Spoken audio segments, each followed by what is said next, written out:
Well, howdy, friends. Welcome back to our series of YouTube videos for training how to do your electronic and engineering and electronic technology experiments at home.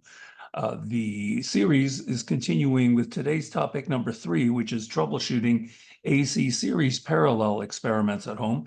And I'll be demonstrating a new device that I've been wanting to try to test. This is the FNIRSI unit, which is shown in the upper right. I'll give you more details on that. But the topic at hand is series parallel in an AC circuit. So if you look at the schematic that's on the far left, I've got an R1, I've got an R2, got an R3, and an R4. What is their arrangement? That's called series parallel. What is series parallel? You can go back to one of my earlier DC training videos regarding series parallel circuits. But what it means really is that part of the circuit has series components and part of the circuit has parallel components. If you look at this very carefully, R1 and R2 are in parallel with each other in the schematic, as they are also in the circuit build. So the circuit build is called a neat circuit build, meaning we're not using looping jumper wires. This is everything is built tight onto the board so that it makes the visualization of the circuit build on the breadboard to be as close an approximation to the schematic as possible. That way it will help you make the association of the voltage measurements and the current measurements more logical as we go through them. The schematic is presented to you on the left. The circuit build is presented to you on the right. So what is the task at hand? The task at hand for today is to see how confident you are in being able to troubleshoot this schematic. The components that you're looking to troubleshoot are given a signal generator that's hooked up to a series parallel circuit in the fashion that's shown in the schematic. The oscope is connected to a node that is the output of the signal generator. So channel 1 of the oscope will read directly what's coming off of the signal generator as an oscope would with a waveform. And if you take a look at the function generator parameters, you'll see that the waveform selected is not a square wave, is not a triangular wave or sawtooth, it is a sine wave. So given that it's a sine wave, it's also set at a specific frequency, 5 kilohertz, and the amplitude, in this case, 1.5 volt peak, which is a 3 volt peak to peak. Reiteration of the oscope terminology is in my YouTube training AC number 1. So you're tasked with understanding how the circuit is built up and how to interpret the following quantities. Can you calculate R total based on the schematic? If you don't have the confidence in being able to do R total correctly or confidently, you can go back to one of my earlier videos or just wait patiently and I'll explain how to do this in a moment. Then you calculating the VRMS total, the IT RMS total. What is RMS? RMS stands for root mean square. I discussed that in AC topic number 1, what RMS is, where you find it, and why we are concerned about measuring it.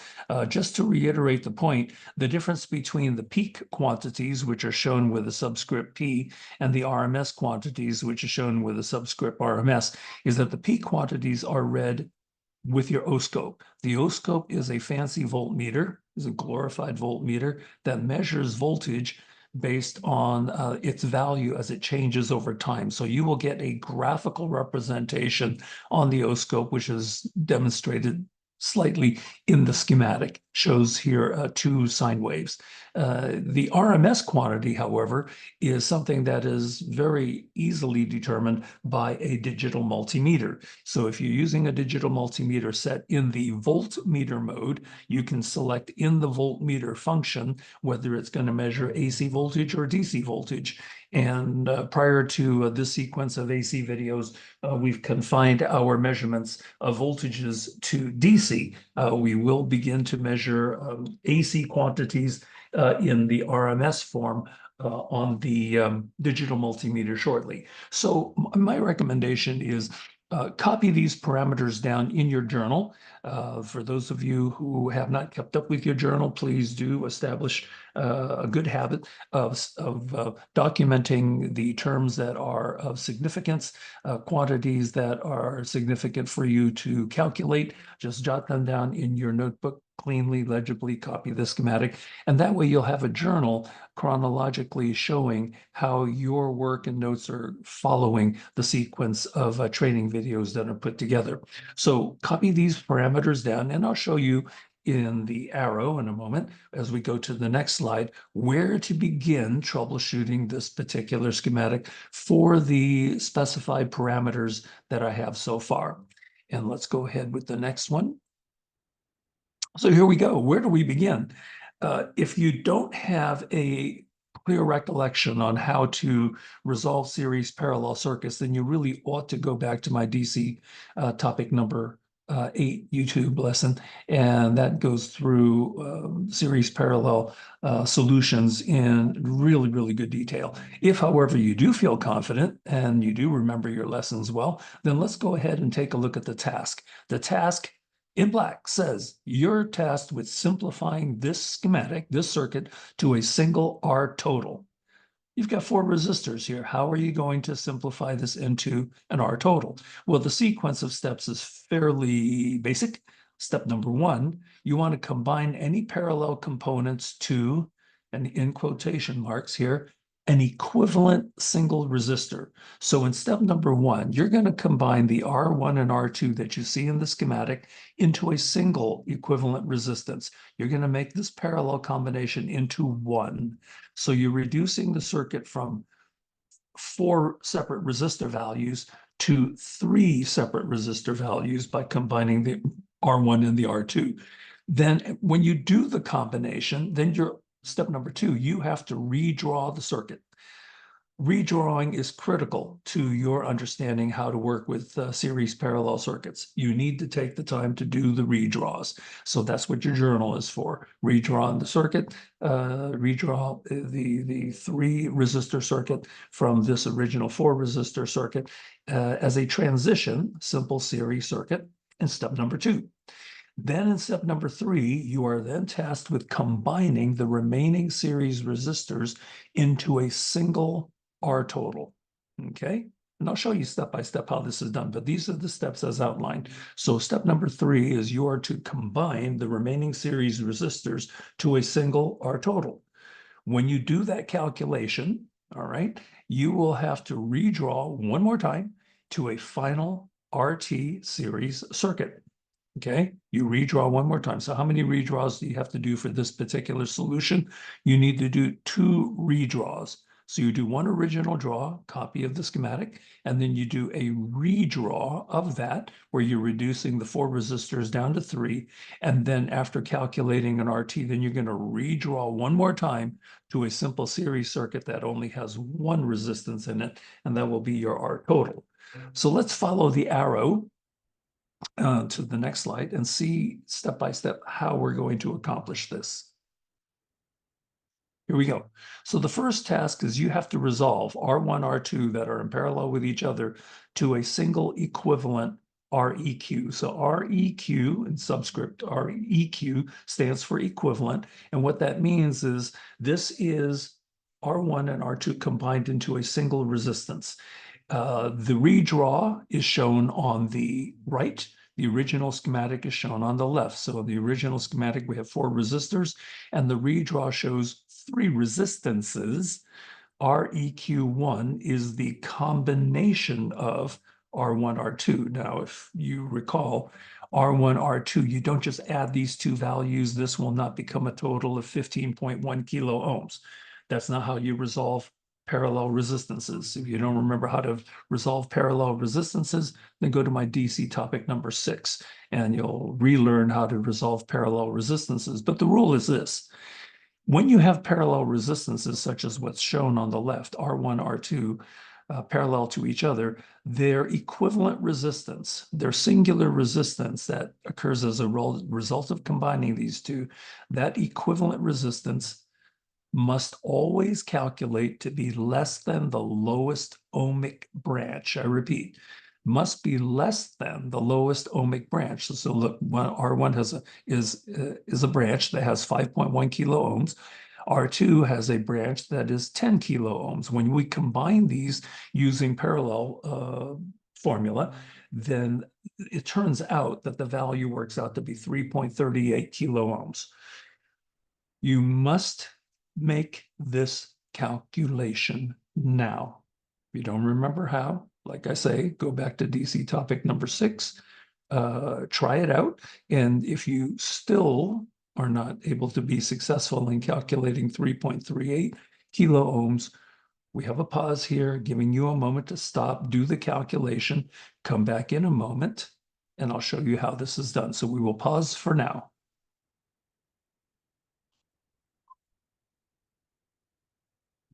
Okay, welcome back from the pause. So as we welcome back from the pause, hopefully you've got that calculation. If not, I'll show you that how we get that 3.38. In fact, why don't I switch to camera mode? Let's see, do I have that calculated for us in a little bit?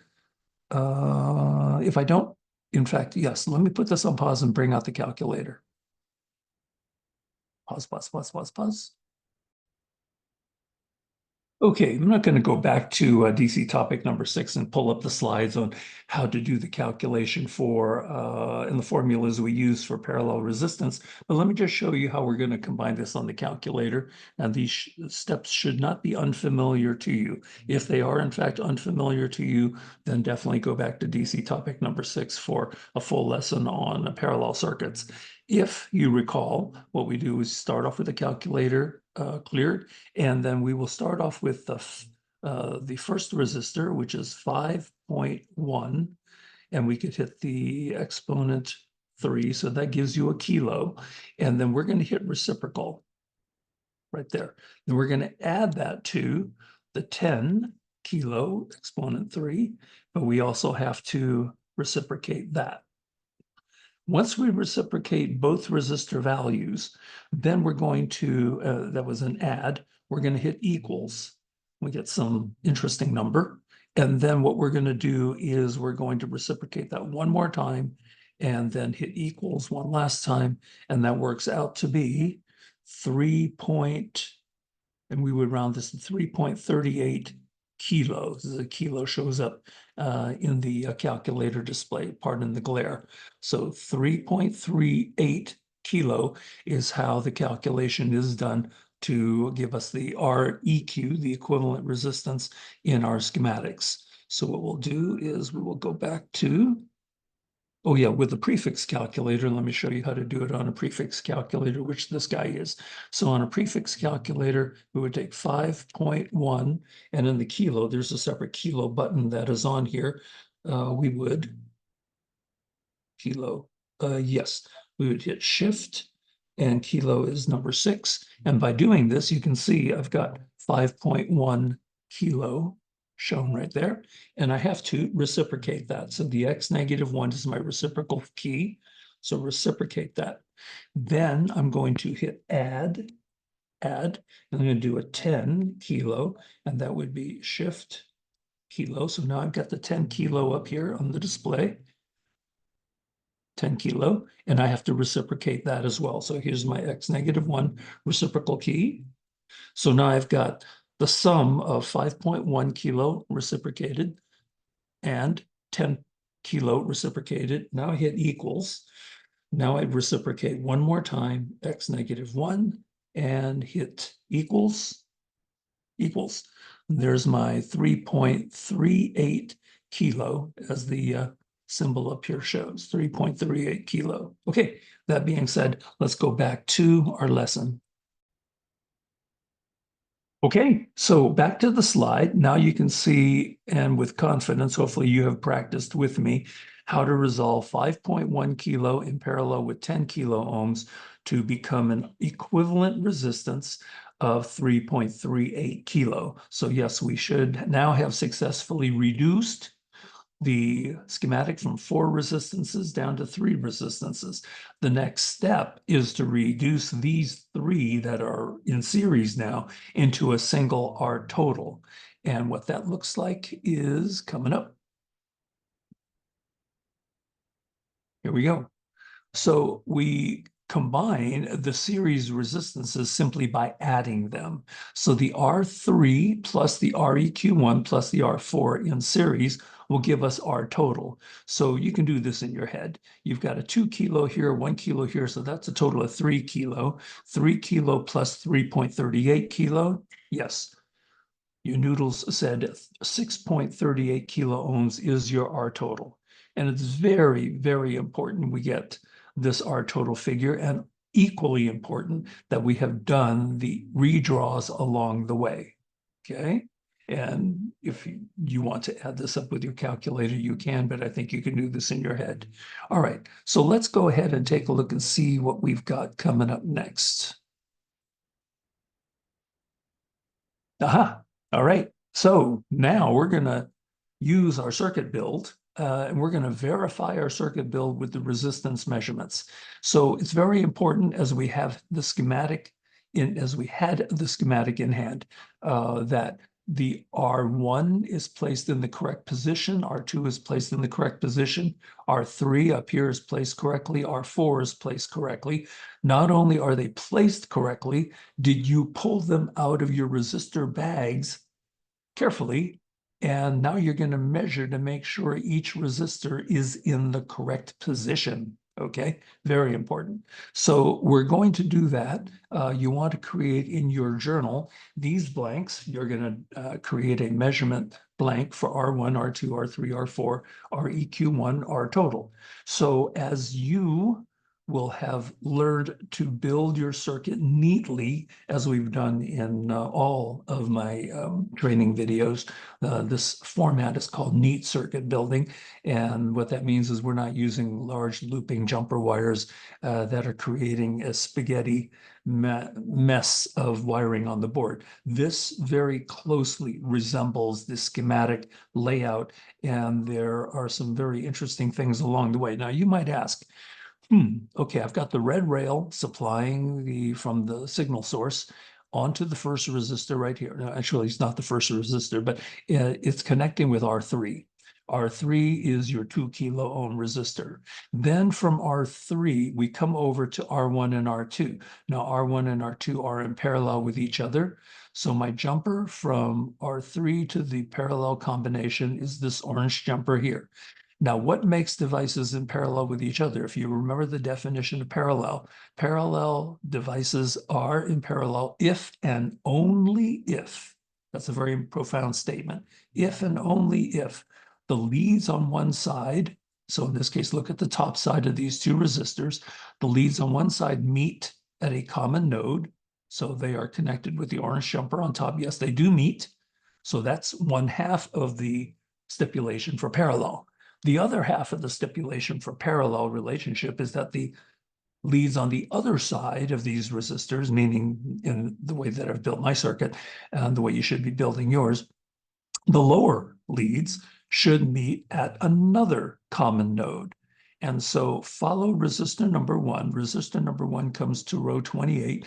I have a jumper between row 28 and 26. This blue jumper wire will be where I'm going to yank this jumper out for making a current measurement. I will measure the current through R1 at this jumper when I remove it. But the path for electricity to flow is from R1 to the jumper down to this orange jumper, which is on row 26. It'll come over to row 21. Now from row 21, we come up on row 21 and it makes connection with this blue jumper, and this blue jumper zigzags over here to connect with R2. So R2 and R1, the lower leads, are both connected together at row 21. From row 21, we have a jumper wire that comes over to row 18, and row 18 is where I hook up with the last resistor number R4. R4 is the 1K ohm resistor that comes over to here to, in this case, row 12, and row 12 then makes a connection to my blue rail, which will complete my circuit connection to my signal generator.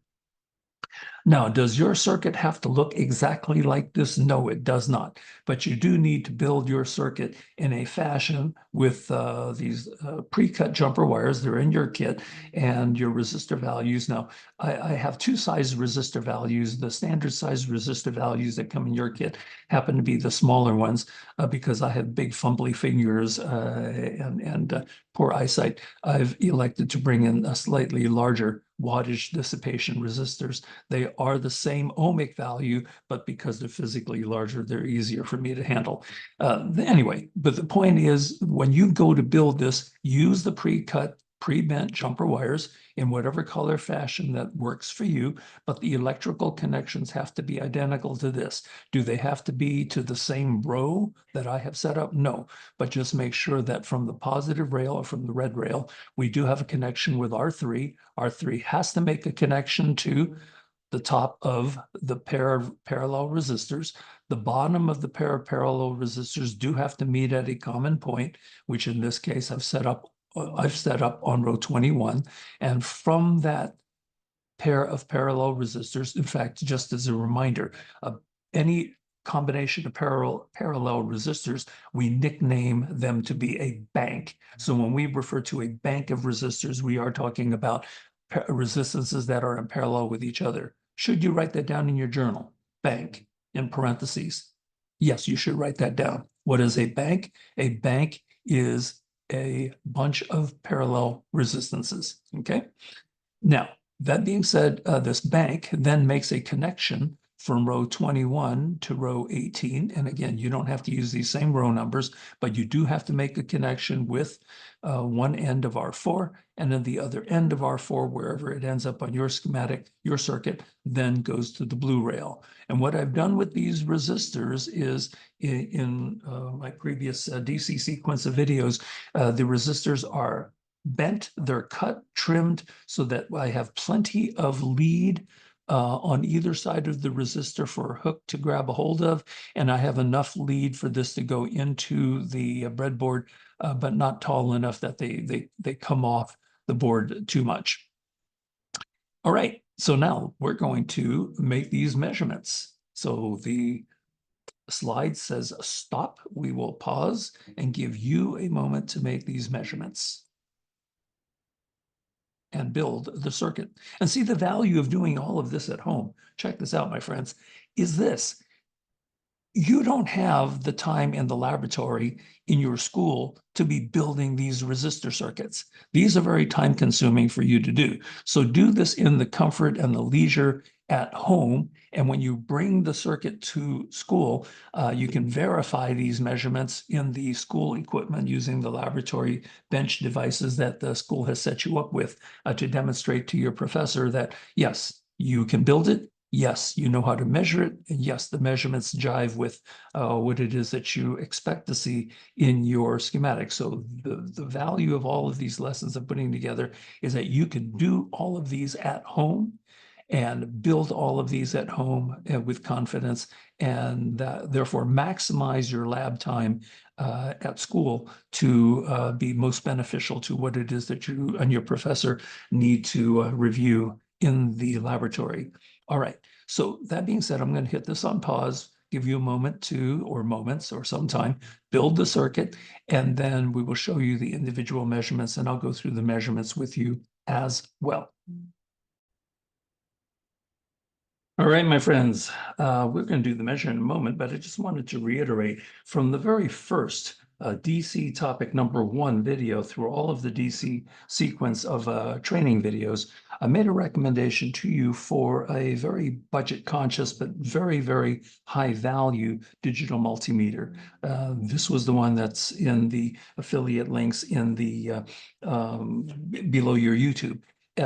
However, getting into AC, starting with the AC topic number 1 and AC topic number 2, I've explored with you different options of machinery that you can bring into the home at this juncture in time, once we graduate beyond the DC circuits, but there will be more DC circuits, DC training videos coming up. But for AC, AC at home, you need some very specific devices in order to be successful at being able to do this at home.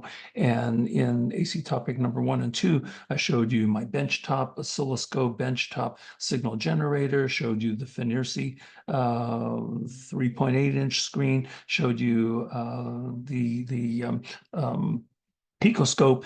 And today we're going to show you a different device that I think really hits the mark when it comes to value for the dollar invested. And let me go ahead and pull this out. And it would be this particular guy right here. So this is FNIRSI. I guess we pronounce that FNIRSI. This particular guy is a dual channel oscope as well as a multimeter. The bonus is that the multimeter is built in. The reason why I think this one will hit the mark for us as a at-home oscope signal generator is several things. Number one, it's the most budget priced of the ones that I've shown you in the previous pages of recommendations. It also happens to have 3 full-size BNC connectors. Yes, there's a model that has a larger screen than this. However, it does not have full-size BNC connectors. This one does. And the export of the oscope screens into the laptop for further evaluation is a lot easier to do as well. So the affiliate link for this guy is in my YouTube narrative. So look that up and let's take a look at the machine. Here's the machine. Okay. And so the machine features connections for multimeter. So it has that here. So the voltage common. So resistance voltage is here. Your common is here. Low milliamps for low value current, up to 10 amps of current. And then it does have 3 full-size BNC connectors. So BNC connectors are your bayonet connectors. And that's what the larger screen size of this does not have. And I really prefer having 3 real BNCs rather than a micro BNC that I demonstrated previously. So these are, the first BNC here is for you push down, give it a twist, till you hear it click, it locks. So this is my signal coming out, my signal generator. This is my channel 1, and this is my channel 2. The meter functions, I've got several that I can do here. And let's go ahead and take a look at the meter functions.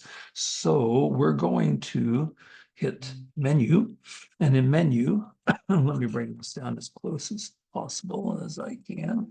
And try to reduce the glare on this. Find the right angle. Cool. All right, pretty good. And so menu brings up, as I go left to right, I can go to configuration, which we'll leave alone for now. There is my oscope. There is my signal generator, and there is my multimeter. So if I want my multimeter, which is what we're going to do now, I'm going to go ahead and hit engage, which is my middle button. So I'm going to engage the multimeter, and up comes the multimeter. So your multimeter is set up so that you can do your multimeter is set up such that you can do AC volts, DC volts, you could do current, you could do ohms, you could do any of a number of things. This is set up the same way. This will give you similar functionality. So I would select over here which of these functions I want on this side. So I can do DC voltage, and it says DC voltage right there. Do AC voltage right there. Press it one more time. I've got resistance right there.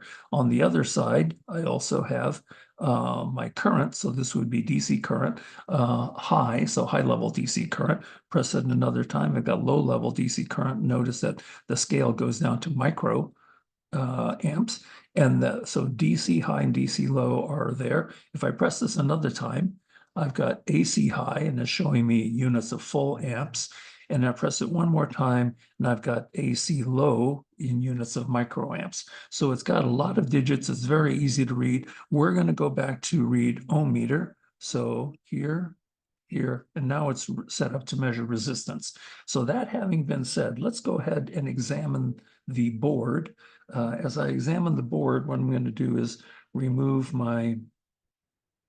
all of this that's not necessary for right now. And what was on the board, I want to make sure that we discuss this. Okay, so with the orange jumper, sorry. Let me go ahead and push this down. Usually don't do this with my fat fingers. All right. So here's your schematic. I mean, here's your circuit build. It's exactly as the image showed before. Now, in order to make the ohmic measurements, you want to make sure that there is a disconnect of the resistances from each other and a disconnect from the resistances from any aspect of a signal supply or DC power supply. So in other words, there has to be nothing connected to the red rail or the blue rail down below. So the first measurement is resistor number one. Resistor number one, according to the schematic, is supposed to be a 5.1 kilo ohm resistor, and resistor number two is supposed to be a 10 kilo ohm resistor. So if I get my leads and I go to poke this and try to do a measurement of resistance number one, I won't get the 5.1 kilo ohms. I will go ahead and hook up here. Actually, let me pull this out so we can see what's going on, and then hook up, try to do the chopstick method. Resistance number one, hold there and right there and right there. Am I touching this properly? Hope so. Okay. I don't get 5.1 kilo ohms. Oops, I'm sorry. I moved the camera. Silly me. Let's come back over here. Sorry, I bumped the camera. All right, let's go ahead and make this measurement. Hey, what happened to the 5.1 kilo ohm? I am clearly, as you can see, measuring the 5.1 kilo ohm, the very first resistor. How come this is not showing me 5.1? I'm going to go measure the 10 kilo resistor. Measuring the 10 kilo resistor right here to right here. Whoa, what happened to 10 kilo? You can see my probes are clearly across the 10 kilo ohm resistor, but I'm not measuring 10 kilo. The reason why I'm not measuring each resistance value separately is because they're still connected in parallel. They're connected at the top and they're connected at the bottom. So the simplest thing for me to do is to break the connection between them. And the simplest place to break the connection is really just remove this one jumper, take it out, just park it somewhere else on the board. That's a parking spot. And so what it is that you can see here now is resistor number one has no connection with resistor number two. They are completely independent of each other. So now that they are completely independent of each other, I'm going to use my chopstick method again because I'm holding the breadboard with the other hand. And let's see if I can go here, touch one side, touch the other side, and hold steady.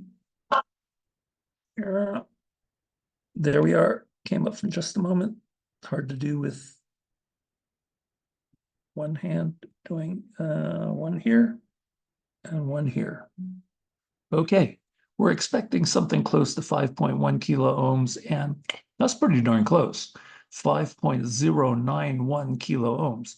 Now, unlike your calculation values, whatever your multimeter shows, whatever it demonstrates, all the digits, you need to write that down because this is a laboratory measurement. You don't round your measurements. You can round your calculations, but you don't round your measurements.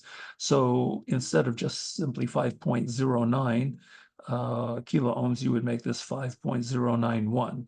Should you round this to be 5.1? Does the 0.9 become a 1?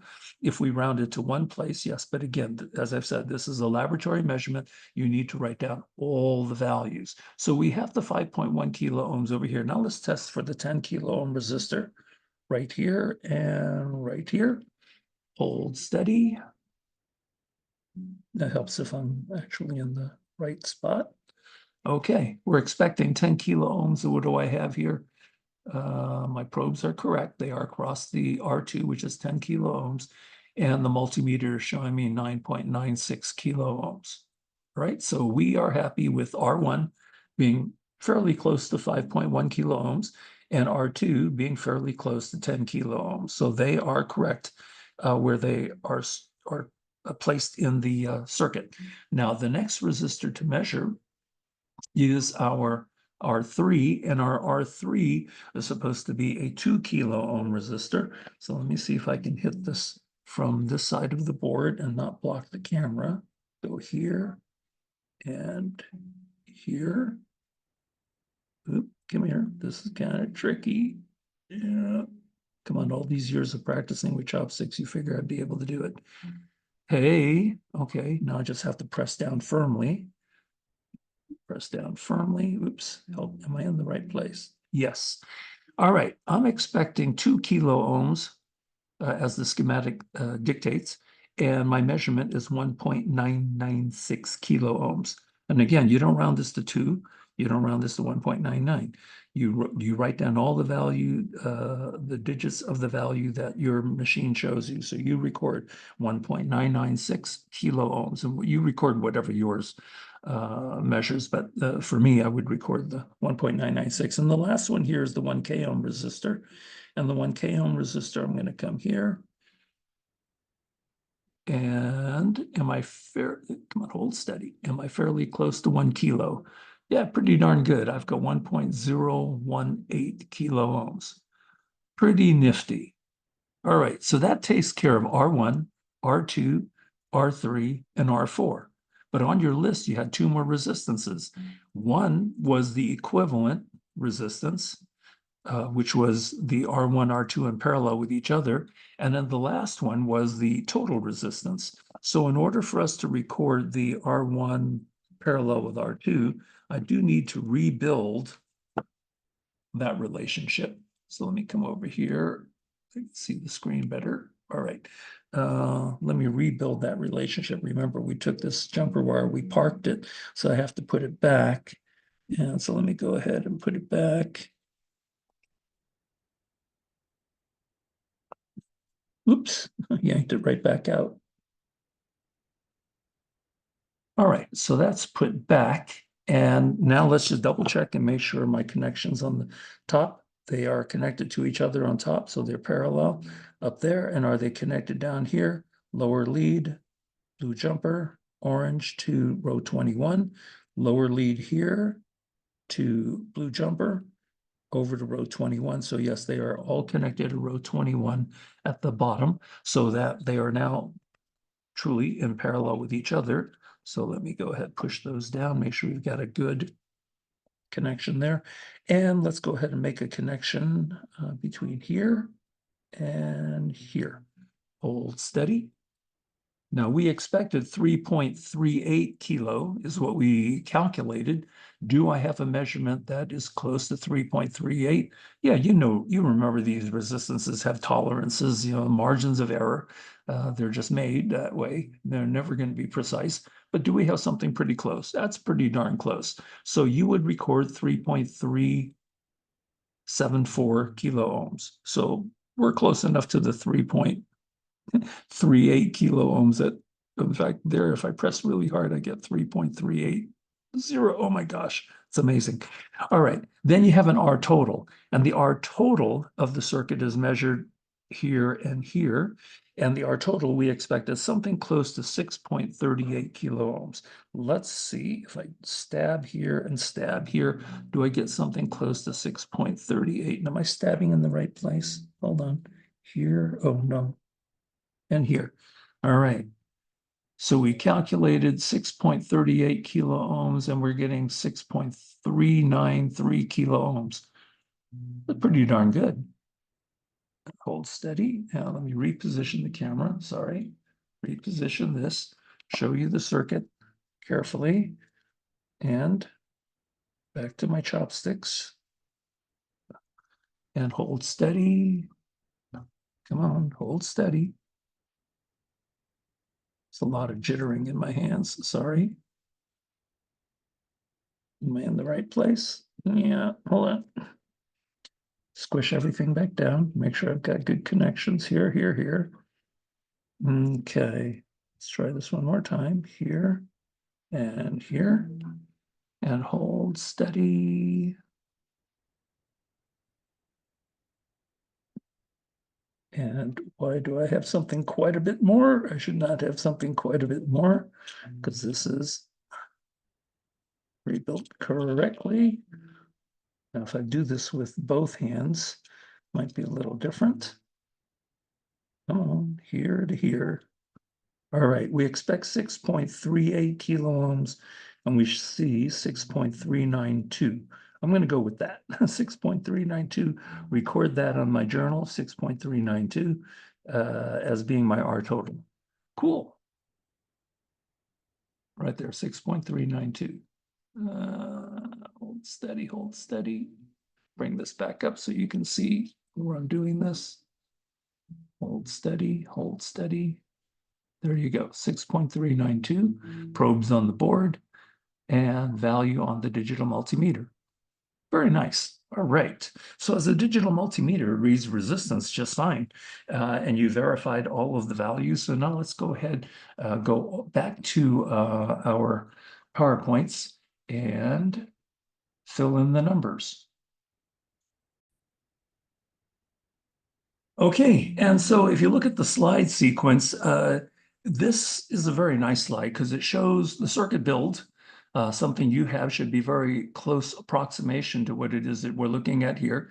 And this style of the circuit building is called neat, as everything is cut down low onto the board. And when you build your circuits this way, it allows you to more easily troubleshoot any challenges that may come along, because it's very easy for anybody, your classmate, your instructor, your lab assistant, to be able to look at this and say, does Charlie, does Sue have the circuit built electronically the way it ought to be built? Now, the layouts may be different between you and each of your classmates, but the connections must all be electrically correct. Now, so that being said, our redraws took us from the original schematic, which had 4 resistances, took us to a transition redraw schematic, which brought 4 resistances down to 3. Remember, we combined R1, R2 into an equivalent resistance. And then with the remaining 3 resistors in series with each other, we combined them one more time to a single R total. That's our final redraw. And it's very, very important you follow my suggestions of making these redraws. Why? You'll see in a moment, because we've only done resistance so far. The other parameters we have to be concerned about are currents, and we also have to be concerned about voltages. So having the 3 circuits drawn in your journal is critical to your being able to visualize how to do the upcoming steps for current and voltage. But let's take a look at our measurements. So these are my measurements that I have taken and written down. And notice that, yes, 3 digits instead of rounding off to 2. We don't round off our multimeter measurements. So my R1, pretty close to 5.1 kilo. My R2, pretty close to 10 kilo. R3, pretty close to 2 kilo, R4 pretty close to 1 kilo, which are all the individual values in my original schematic. Then we had a required value for REQ1, the equivalent resistance in the middle schematic. And yes, when we combine the R1 parallel with R2, the R total must be less than the lowest ohmic branch. And as you can see, it is. If we calculate anything larger than 5.1 kilo, we've got a problem. If you measure anything more than 5.1 kilo, we've got a problem. So first things first, you had to measure and verify each of the individual ohmic values. Once that was measured, and then you place them on the board in a fashion similar to what I've built, then you do the measurement of REQ, should be able to come up with something pretty close to the calculated 3.38 kilo, and my measurement was 3.375 kilo. Pretty darn good, I think. And then if you take a look at the 3 resistances combined in series to a single final schematic, 1 resistance, the 1 resistance total is 6.38 kilo calculated, and the measured was 6.394 kilo. Now keep in mind, for all of these measurements, they're not ever going to be exactly the same as your calculations. Your calculations will vary slightly from your measurements. And the important thing about the measurements is that they're reasonably close to our desired values. Okay? Okay. So this was a pause point. We will go ahead into the next slide, which will start us thinking about this. Current analysis. Now, current analysis is a really, really powerful troubleshooting tool. We discussed this back in DC topic number 9. Again, if you don't recall current analysis, then go ahead and review that topic in DC topic number 9. But fundamentally, what we're doing with current analysis is to break this down, see if we can determine the most important things regarding current as it pertains to our circuit build. And so we start with the simplest redraw, which is on the left. The simplest redraw on the left shows a singular resistance, a singular R total. Because with R total, we can now calculate current total.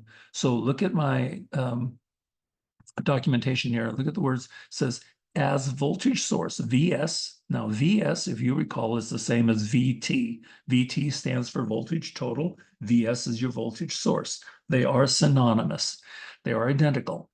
So sometimes I'll use VT, sometimes I'll use VS to represent the voltage source, voltage total, same thing. So we've set up from our function generator an amplitude of 1.5 volt peak. So the voltage source is given as 1.5 volt peak. We need to calculate this into the RMS format for AC voltage. We have a peak version of AC and we have an RMS version of AC. I discussed these back in AC topic number 1. Review that if you don't recall the difference between them. Fundamentally, let me just say this. The peak values are what you can measure on an oscope, because the oscope displays waveforms and it shows you the peaks. However, the digital multimeter doesn't show you peaks. It shows you AC in a format called RMS, which stands for root mean square. So when you think about this, let's back up for a moment. The household voltage that you have at the outlet that's on the wall next to you, that from your local utility is given to you as something very close to 120 volts at 60 hertz. Well, that 120 volts is not a peak value. That 120 volts is not a peak-to-peak value. That 120 volts is an RMS value.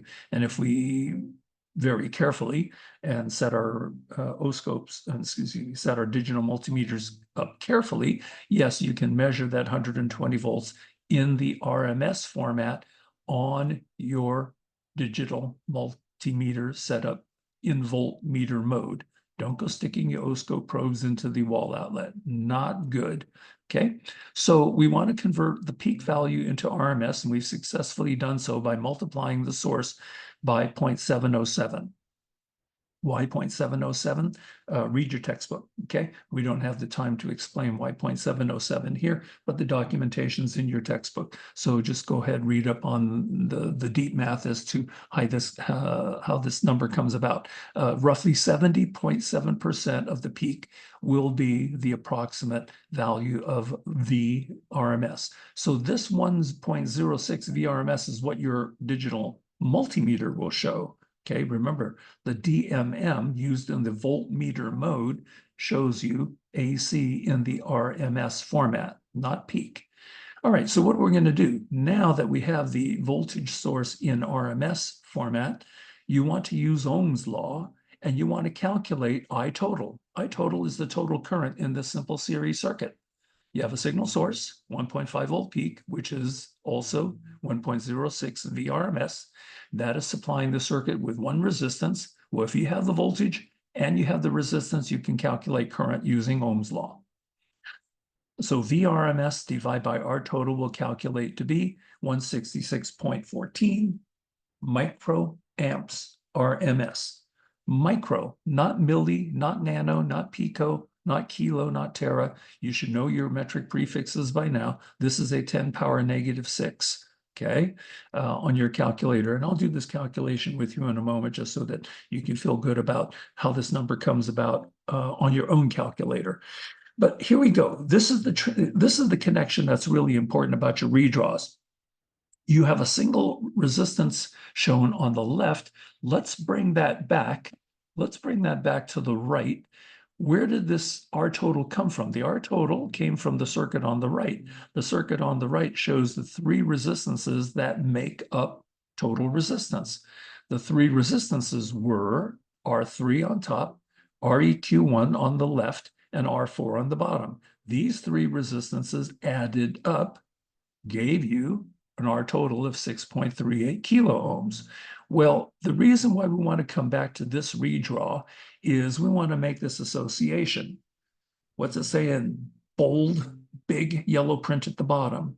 So as current is the same in series, now that's one of the basic principles of series circuits. Way back when I discussed series circuits with you. Current is the same in all parts of a series circuit, okay? I repeat, and you should write this down. Current is the same in all parts of a series circuit. So if current is the same, our calculated I total of 1.6614 microamps RMS, that IT flows through R3, so it makes IT the same as current through R3, makes it the same as the current through REQ number 1, makes it the same as the current through R4. All four of these values are all 166.14 microamps. All right. Now let's go ahead and put this on pause for a moment. And let's reiterate this calculation to make sure you're feeling good about these numbers. Go ahead and put this on pause.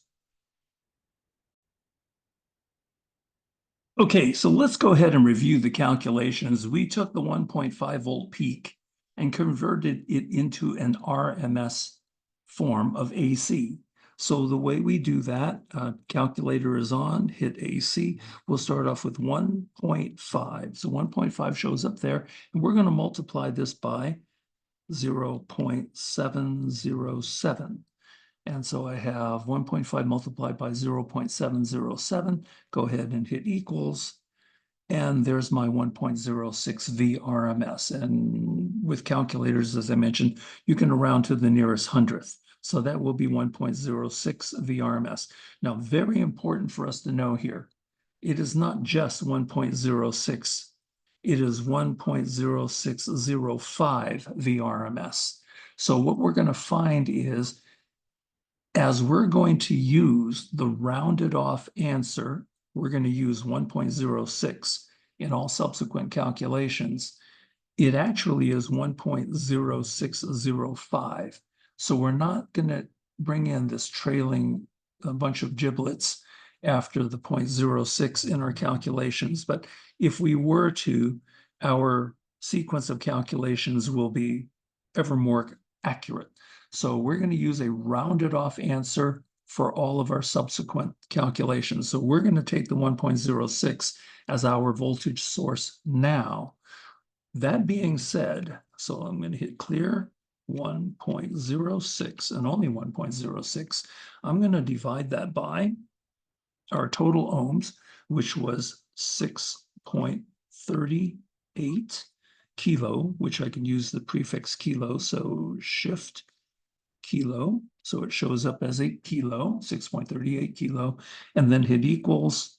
And this shows me on the prefix calculator, the appropriate prefix, which is micro. And how many micro? 166.14. Now keep in mind, this is 166.1442. But we're not going to use the 166.1442. We're going to use another rounded value, which is 166.14. Each time we continue to use a rounded off answer, our subsequent calculation will be slightly off from measurement, okay? So you might write this down, 166.1442. If I wanted to see if this could be more accurate, let me start from the beginning. I will start with the 1.5 and multiply by 0.707. And there's my full there, 1.0605. If I use this number and I divide by 6.38, and I'll hit the exponent 3 this way. So this will give me my 6.38 kilo. Now if I hit equals, I get slightly different giblets after the decimal point, don't I? Significant, 166.22257. And this is the most accurate amount of RMS current right now. but because our calculations and the use of the calculator is not based on storing these quantities into memory, which we could, we've got plenty of memory to store values into, but that's a bit cumbersome in our training videos. So in our training videos, we will simply use 166.14 microamps, okay? This, however, is the most accurate value for the RMS current so far, but it's a little cumbersome for us to use. So we will use the 166.14 microamps from this point forward as our total current. Okay, that being said, let's go back to the share screen. Okay, so back to this slide. We are hopefully feeling very confident about the 166.14 microamps as being the current that flows through R3, REQ1, and R4. As they are all in series, they each share the same current flowing through them. Now, what do we do as the next step? Take a look. The next step is we're going to use current divider formula. Current divider formula, which came from DC topic number 6, where we went through parallel circuits, is a really powerful an analytical tool that helps you determine how much current flows through each branch of a bank. I repeat, a bank is a group of parallel resistances. So R1 and R2 in parallel with each other in the schematic on the right form a bank. This bank happens to have 2 resistors. How do we determine how much current flows through each branch of this bank? One tool that's very powerful, we will use this time and time again, is called current divider formula. Current divider formula is reiterated for you in the box in the center top of your slide. And it simply says that the current through some unknown branch, X is your unknown branch, is equal to the total of the bank. RT is R total only of the bank. It's not R total for the entire circuit. It's RT only for what's in parallel. So this RT is not, I repeat, is not 6.38 kilo ohms. 6.38 kilo ohms is the R total for the whole circuit. The RT that is here is 3.38 kilo ohms, which is my REQ number 1 over here on the left. This is the R total of the bank of 2 resistors, okay?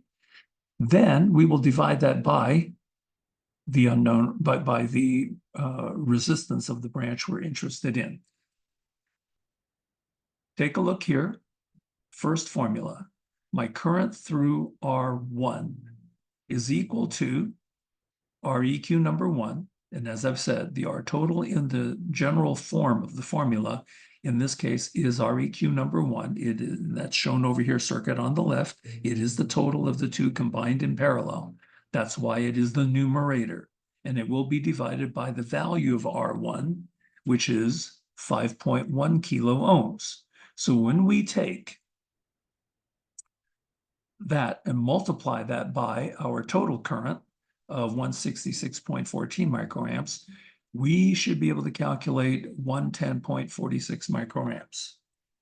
We'll do that, and we'll confirm this with you calculating, and I'll calculate this with you as well. Or you can try this right now, okay? So let's take the REQ1, which is right over here, 3.38 kilo, and you're going to divide that by the value of R1, which is 5.1 kilo, and then you're going to multiply that by the 166.14 microamps, and you will happily be able to get 110.46 microamps. Using the same method for the current through R2, the formula changes slightly. The current through R2, I sub R2, is equal to the R total of the bank, which again is your REQ1, divided by the branch R2, which is the 10 K ohms, times the total current, 166.14 microamps, and hopefully, happily, you will be able to calculate 56.16 microamps. Try it. Pause my video and try it. Not hard calculation. And then you're going to do a double check. The double check is that these two currents, IR1 and IR2, should add up to be the total current of the 166.14. And when you go to add this up, you'll say, there's a 0.02 RMS difference. That difference is due to the rounded calculations we've been using so far. Remember, just a moment ago, I spoke about the rounding effect. And as we keep on using rounded answers for subsequent calculations, our subsequent values, subsequent calculated values will be close, but slightly off when we're looking to confirm, do they add up? And so the 166.14 microamps is the ideal amount that these two currents should add up to be. If we physically add this quantity, 110.46, plus the 56.16, that works out to be 166.16 microamps. There is a 0.02 microamp difference only because we calculate using rounded calculations. So let's verify these numbers. See, there's a stop sign again. So that means we're going to put this on pause and let you take a moment to do the calculations. And hopefully you get these numbers. You should certainly write these numbers down in your journal, record them as being what we hope the values to be. You're going to make the calculations, write down what your calculated values turn out to be on your calculator, and hopefully they're the same. If they're not the same, hopefully they're real close. If they're not if they're not the same and they're not real close, I'm going to do this calculation with you, okay? But make sure you write these values down. So let me go ahead and put this on pause. You do the work, and when we come back from pause, we'll do the calculation together. Okay, so back to our original prefix calculator. So why do I have different calculators? Well, the prefix calculator is the one that I recommended way back in day one from my DC topic number 1 video. This is one of the best values available for a prefix calculator. We can no longer get the silver version from Casio. I prefer the silver version from Casio because everything is easier for my eyes to read. But since this is no longer available, the prefix calculator that is available is this particular guy here, and very reasonably priced. And then we also sometimes use this version of the Casio, which does not have prefixes, but it does have the 10x key. The 10x key down here is the same as the EXP key on these other calculators. They serve the same function, okay? All right, so let's go ahead and let's use the calculator recommended, and we will do a REQ1 divided by R1. So in this case, it was 3.38 shift kilo. Okay, so there it is, 3.38 kilo. And we're going to divide this by 5.1 exponent 3, which is the other way of keying in kilo. So on this calculator, I can key in the prefix or I can key in the power of 10 by using the EXP key. So I've done this one each way. So after we make that division, the REQ1 divide by the value of R1, then we're going to multiply this by the total current. So multiply this by 166.14, and micro would be EXP -6. Okay, I could have hit the prefix for micro, but I wanted to show you longhand, if you will, how to do this using powers of 10. And so now let's go ahead and hit equals. And when we hit equals, lo and behold, this calculator automatically gives you the appropriate prefix symbol. It is micro, and this works out to be 110.11. Really? 110.11 microamps? Let me double check this. 3.38 kilo divided by 5.1 kilo times, let me do this. I may have to readjust my slide. That's okay. Let's go ahead and double check. So 3.38, 10 power of 3, and we're going to divide by 5.1, 10 power of 3, okay, and hit equals, and then times my 166.14. Micro is 10 power, change sign 6. And on this calculator, it doesn't automatically convert to powers of 10. With engineering notation, this is scientific notation. So when you see something other than a 10 power that is not some multiple of 3, you have to hit the engineering key. So you have to have ENG. So I'm going to touch this once. And lo and behold, yes, I'm going to have to make an adjustment here. So this calculates to be 110.11 microamps, 110.11. Okay, so I made that correction in my slide. So 110.11 microamps is the current through the first resistor. And now let's go ahead and calculate the current for the second resistor. So we start off with clearing the calculator. And then, so AC, and we'll start off with the equivalent resistance of 3.38. Now, let me say this. Since the numerator is in kilo ohms and the denominator is in kilo ohms, you can save yourself some steps here. You don't have to key into the calculator kilo. So you could do a 3.38 and divide by the 10, because they're both in kilo, and then now multiply by the 166.14, 10 power negative 6, and equals, and then hit engineering, and that works out to be 56.16 microamps, which I had on my slide previously. So there we would round this to be the 15.155 to become a 56.16 microamps RMS. So that being said, now when we go to add these two values together, again, we're going to use the rounded off answer. So if we take the 56.16 and we add that to the 110.11,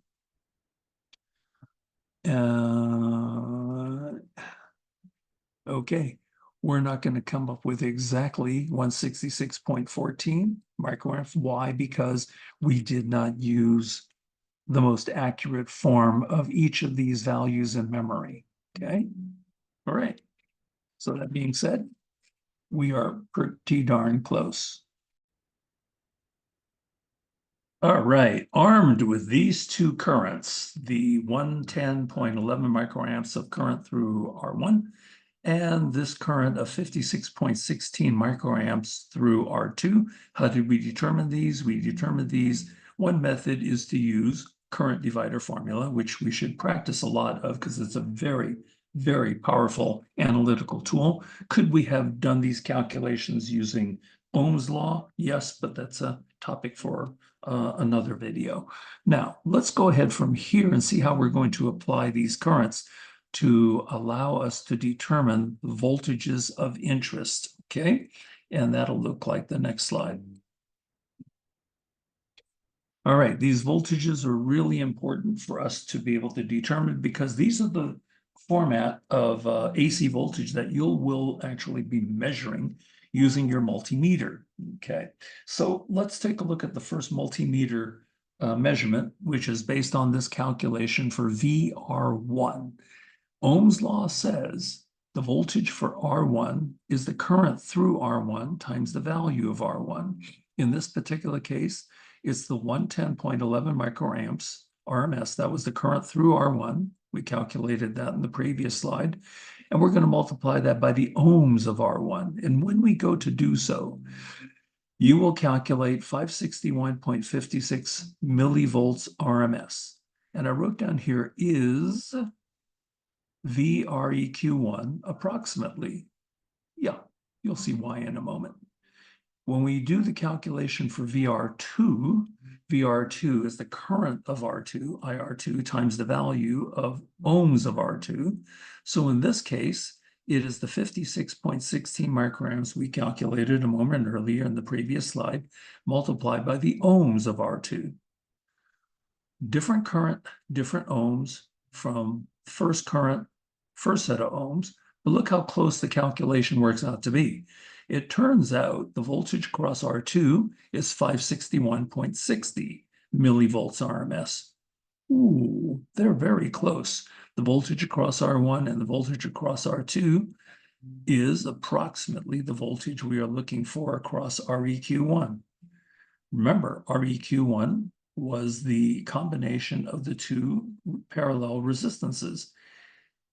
Why should they be close? Well, this is a reminder. I'm going to give you a hint of a reminder back in parallel circuits, which you should remember, is that voltage, the branch voltages are the same. Meaning if R1 is in parallel with R2, the branch voltage of R1 and the branch voltage across R2, these voltages have to be the same. Why? Because the top of the resistors connect with each other and the bottom of the resistors connect with each other. So if I put voltmeter leads at the top of R1, that's the same as putting the voltmeter leads across the top and the bottom of R2 because they're connected. The tops are connected together and the bottoms are connected together. So they should be the same voltage. Well, why are they not identical in our calculations? Why is there 4/100th of a difference between them? Well, keep in mind, we've been using rounded off currents. The 110.11 microamps is rounded. The 56.16 microamps is rounded. So when we use rounded calculations, we expect them to be close, and these are pretty good, very close to each other. That close enough that we can say they're the same voltage, which in concept for parallel circuits, they have to be the same. How about the voltage across R3? The voltage that we measure across R3 with our digital multimeter is the current of R3 times the ohms of R3. So it's your 166.14 microamps times 2K, works out to be 332.28 millivolts RMS. And the calculation here for VR4, since it's half the ohms of 2K, this is 1K, half the ohms, guess what? The voltage works out to be half the voltage, Ohm's law, okay? Half the ohms, half the voltage, and it works out that way. Should VR1 equal VR2 approximately? The answer is yes. But why? I gave you the reason why a moment ago. Hopefully you wrote it down in your journal. If you didn't write it down in your journal, bad on you. Maybe you should pause this and review a little bit, or just wait patiently and I'll tell you why. There is a double check for you to do, and that is the double check is to add the voltage of R1 plus the voltage of, oops, messed up here. This should be R3 and R4. Let me go ahead and change that in the slides.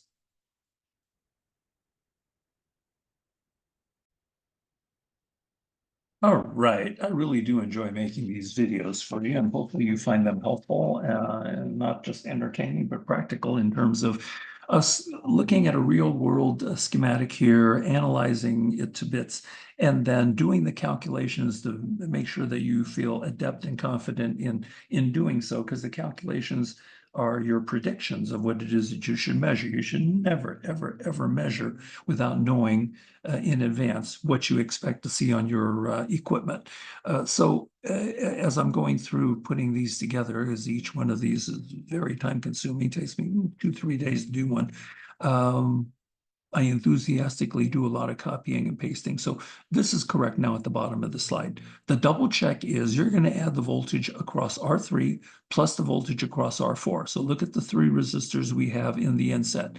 I have an R3 in series with REQ1 in series with R4. If they're in series, we should be able to add up their individual voltage drops to be equal to the voltage source. So VR3 plus VR4 plus VREQ1 should add up to be 1.06 VRMS. Should they? Yes, they should, because they're in series. So let's go ahead and take a look at the next slide.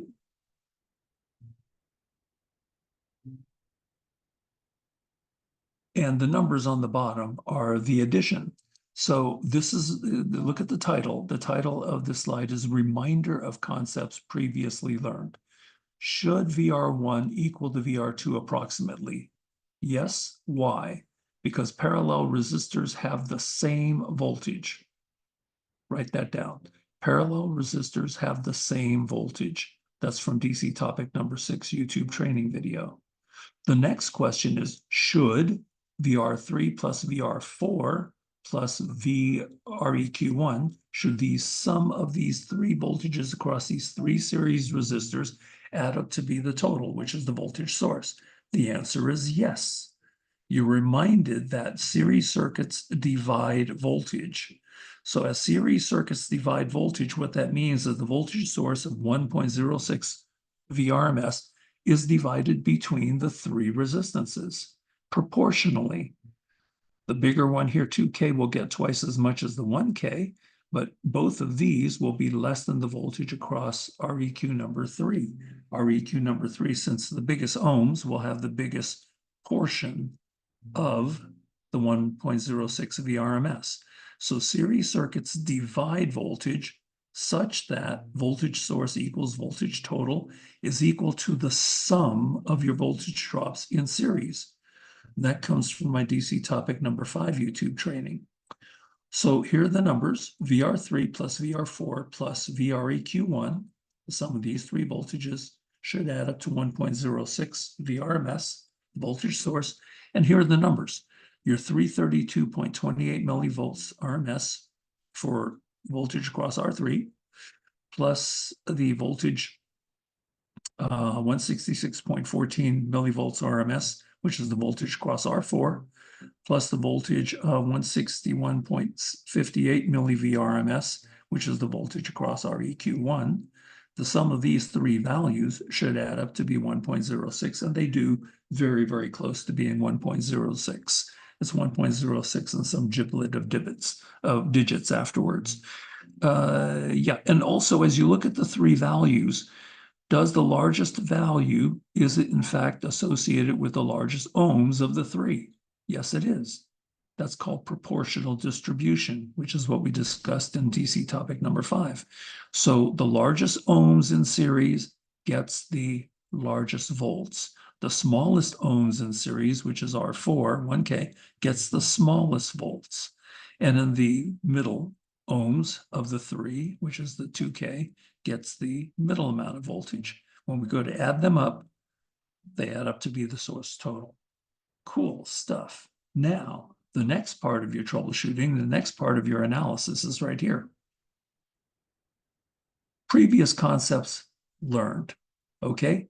Something called nodal analysis. Nodal analysis is another really, really powerful troubleshooting tool we introduced back in DC topic number 9.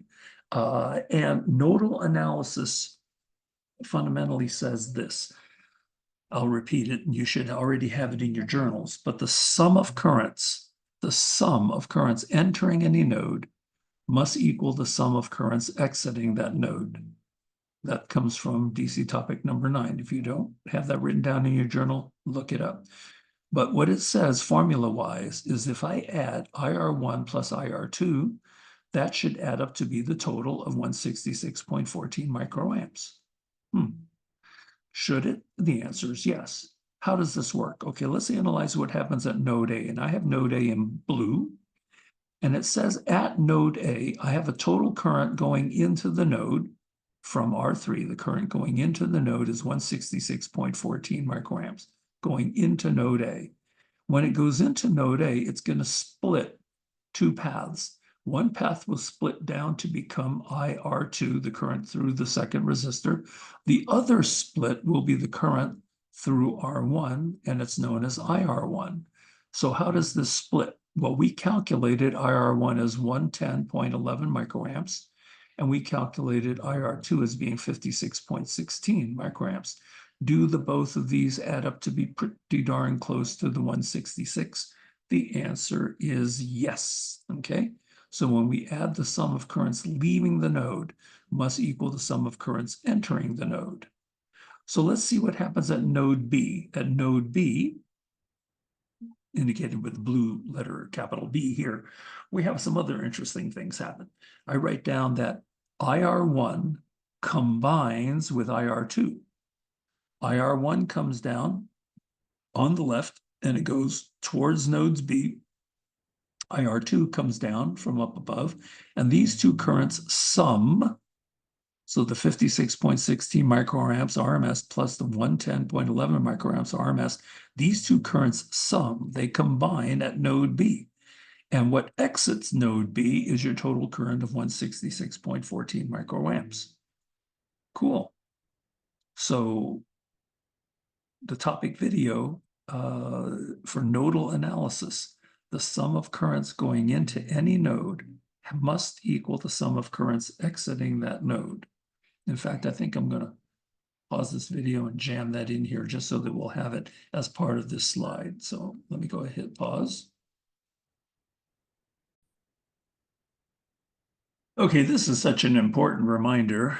You can see I've jammed in the nodal analysis rule. And the rule says in the red box, the sum of currents entering any node must equal the sum of currents exiting that node. And I have an inset drawing that shows a big blue node, and I've got arrows coming in and arrows going out. So the green arrows are going in, the red arrows are coming out, specified values are shown. And so you're using that rule, you should be able to determine which direction on the yellow arrow is the current going in or coming out for path X, and what is the value for the current on that yellow arrow. So is it going in, is it coming out, and what is the value of current? Well, if you follow the rule, you will be able to determine the amount of that current as well as the direction of that current. So using this particular rule with respect to this particular slide at node A, and let's reiterate, at node A, the current coming in, the inbound current of 166.14 microamps is going into node A, and what happens? It splits. It splits. Part of the current becomes IR1 and the other part of the current becomes IR2. So this 166.14 microamps here will split into 110.11 microamps going through R1, and the other split will be the 56.16 microamps coming down through R2. And then at node B, we have another rule for nodal analysis, and that is sum of currents coming in must equal sum of currents exiting. What's coming in? What's coming into node B is 56.16 microamps through R2 and the 110.11 microamps coming from R1. So these two currents combine at node B, and they tally up to give you the total current of 166.14 microamps leaving that node. So very, very important reminder of some powerful analytical tools, the current analysis and nodal analysis. Okay, now let's go ahead and reiterate what we expect to see as a result of all of this work. This is what we expect to see after all the work. You saw this slide previously. The previous slide way back at the beginning was you needed to determine these values, okay? And so we have determined all of these values along the way so far, and hopefully you have jotted them down in the various pages of your journal, and you want to transfer those calculations onto this page, which you'll write up. And then you'll rewrite this page with blanks because we're going to fill this in with measurements, okay? And the easiest measurements to make will be with your digital multimeter set up in the RMS format for current and the RMS format for voltage. So put this on, see the little stop sign, you're going to put this on the pause mode, and we're going to do the individual measurements, okay? Okay, as we've done them, we've done the calculations along the way. Now we're going to do the measurements. So that having been said, I will go ahead and pause us for now, and we will go ahead, switch to camera mode and do these measurements together. Okay, so now we're gonna use more of this particular machine. We want to go ahead and get us out of the multimeter into the signal generator mode. So we will just simply, in the menu format, I can hit left or right, and there's my config menu, leave that alone. O-scope, I want to get to the signal generator. And in the signal generator, this is what I want. Go ahead and tap this guy. And what it is that I can select are various waveforms: sine wave, sawtooth, square wave, any of them. So I've selected sine wave. Over here, I can do this. Yes, I can go to square, I can go to triangle, can go to half wave, can go to full wave.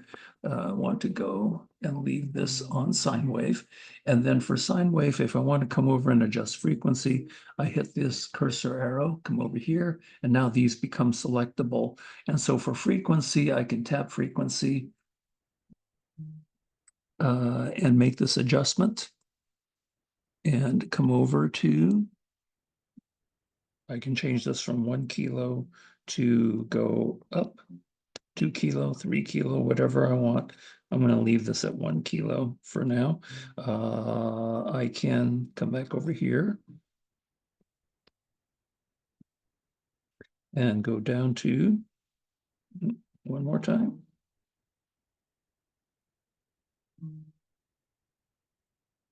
And now down, leave duty cycle alone. The amplitude, I want this to be 3-volt peak to peak, which will give me my 1.5-volt peak. Okay, I can't adjust this. I just leave this alone for the time being. So that frequency 1 kilo, 50% duty cycle. What that means from previous training videos, that the positive half cycle, negative half cycle are equal. Okay, that the positive half cycle is 50% of the entire 1 cycle waveform. That being said, my signal generator is now set up. This is ready to go. Now I want you to go back to menu, and we will go to I will do the hookups to the board, and then we will take a look at the O-scope function next. So O-scope is here. The leads are not connected presently. What the screen looks like is from what I had before. It does show sine wave information, but right now, if I put it in the run mode, there should be nothing. Okay, there's really no connection there of note. All right, so that being said, let me take a moment, put the training video on pause, make the circuit connections, and then we'll look a little more closely at the waveforms. All right, so we have the O-scope function generator now connected. Remember, there's 3 BNCs that are on the top of this device. The first BNC over here on the far right-hand side is my signal generator out. It is my black probe, which is this one right here. So my signal generator is the black probe. It's connected to the red rail as an input. The alligator, the ground lead of your probe, is connected to the blue rail, shown right here. The probe 1, which is this one here, this is my channel 1 probe. This is my channel 1 BNC input. This one is connected to my signal generator. So this is going to show me on this particular probe on channel 1 of the function generator what my channel 1 of the O-scope, what my function generator is actually kicking out. So I have to have channel 1 starting at my input. Both of these oscilloscope probes look like this in a more expanded view. It's a mini hook, and it has a ground lead. So all of these probes have mini hooks, and all of these probes have ground leads. The ground leads are attached by little alligators, and I have them attached to, in this case, to the blue rail, and this one to the blue rail. So the O-scope probes have to have a connection to the point of interest. In this case, this probe is measuring the signal coming out of the signal generator, and then the grounds have to be connected to the negative side of the circuit. The channel 2 probe, interestingly, will be measuring just a single resistor that will be measuring my R4 resistor with respect to ground. And so this probe is coming in on the red push pin, and the red push pin is on the specific row at this left side of the resistor number 4. So I can get a nice measurement of the waveform across the 4th resistor to ground. And this probe also has an alligator that connects to the ground rail. And I have the 2 ground rails connected to each other via this sequence of blue jumpers. So this rail is continuous with this rail. They have to be connected in order for this alligator to see the same ground potential as those alligators. They all have to be at the same 0-volt potential. And the way to achieve that is to make sure my blue rails are connected to each other, which they are through these blue jumper wires. So that's my physical hookup, my friends. The physical hookup is, again, signal generator on the black lead coming out.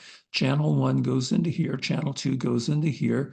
On the multimeter, O-scope signal generator devices is 3-in-1, and then the hookups are here.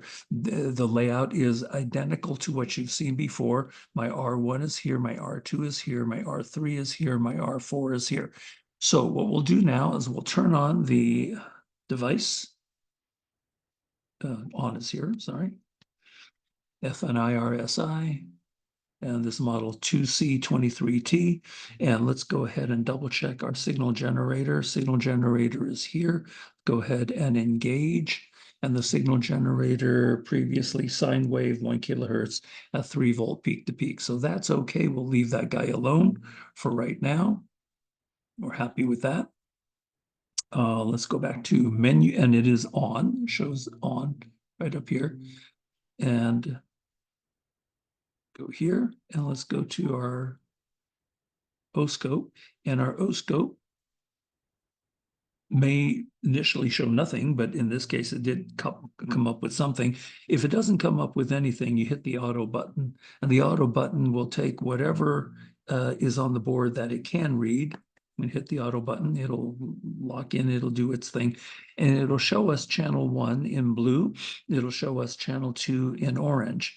And like the previous O-scope settings we've done for you before, the blue detail here is for O-scope number 1, and it does show 2 volts per division, and the channel 2, 200 millivolts per division over here. Now, what I'm going to do is expand the view of these. So I'm going to touch channel 1, and in touching channel 1, we can see we can set these parameters. We'll just leave them as default 1x. On the O-scope probes, you want to make sure your probes themselves are set up in the 1x position. And what that looks like, let me just go ahead and get a probe. You can see more closely what that looks like. Let me disconnect here and disconnect here and whip out a probe for you to look at. All right, so your probes. Let me go ahead and release this. So this is an example of one of your probes. Your probe happens to have an alligator, and it also has the push hook. So if I go to do this, you can see the little hook come out. There's the little hook. Here's the alligator. So the hook hooks up to your point of interest, and you do this by squeezing down here, and it releases the hook. And when you release, it'll hook onto whatever wire you want to make a measurement of. All right. The alligator, which is the ground side of your oscilloscope, this part here can spin around like so, in order to give you the best angle of the hook and the alligator onto the board. Now, one very important thing is on the O-scope probes, you have a 1x and a 10x slider.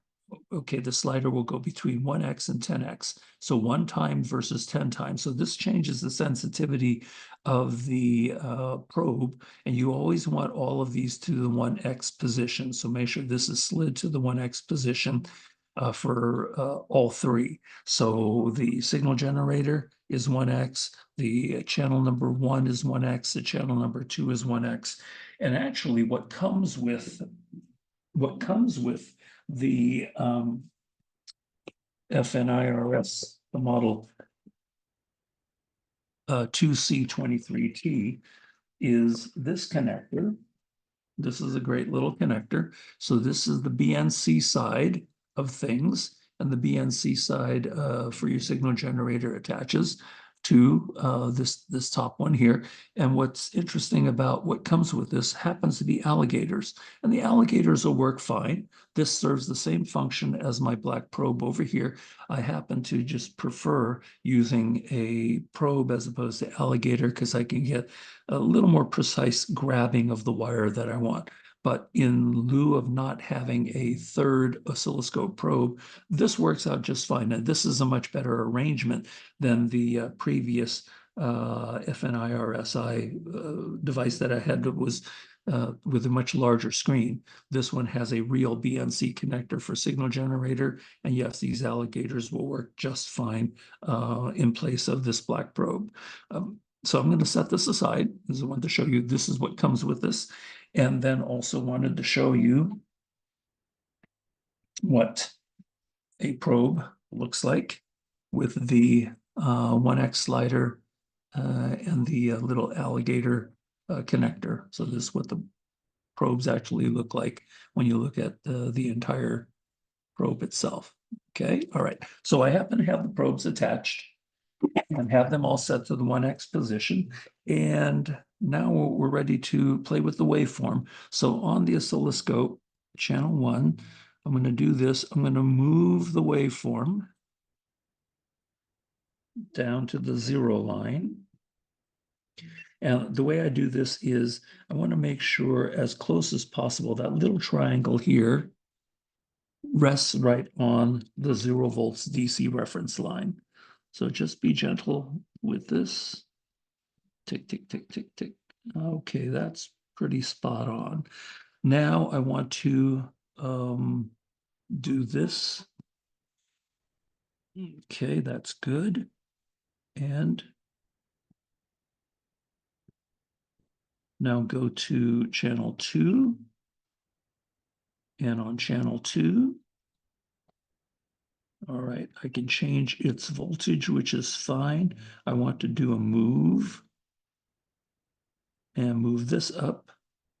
So it is also riding on the DC volt reference line. And if you do this carefully and you do this correctly, both triangles, the blue triangle and the orange triangle, superimpose one right on top of the other, as they do right now. So that's a good starting point. As a starting point, you want both waveforms tracking on the 0 volts DC reference line. Now I'm going to adjust the display so that we can read these more accurately. So channel 1.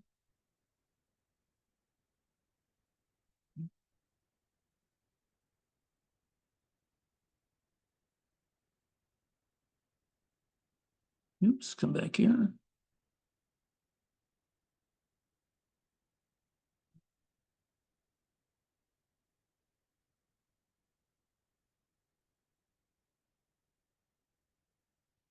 Okay.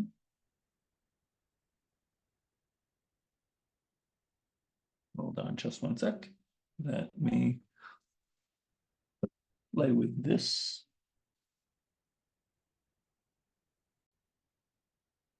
Okay, I had channel 1 on the move mode, so I want to release the move. And then now for channel 1, I want to touch and do this.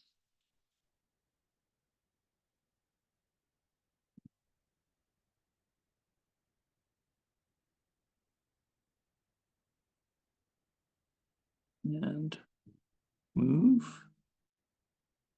All right, release the move, and now change its amplitude, or its amplitude on the display anyway. And this is good. Let me go here. Okay, this is even better.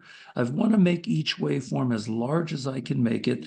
And with some playing around, as you get used to using this instrument, you'll be able to set things up so that you have as large a display for each waveform as possible on the screen.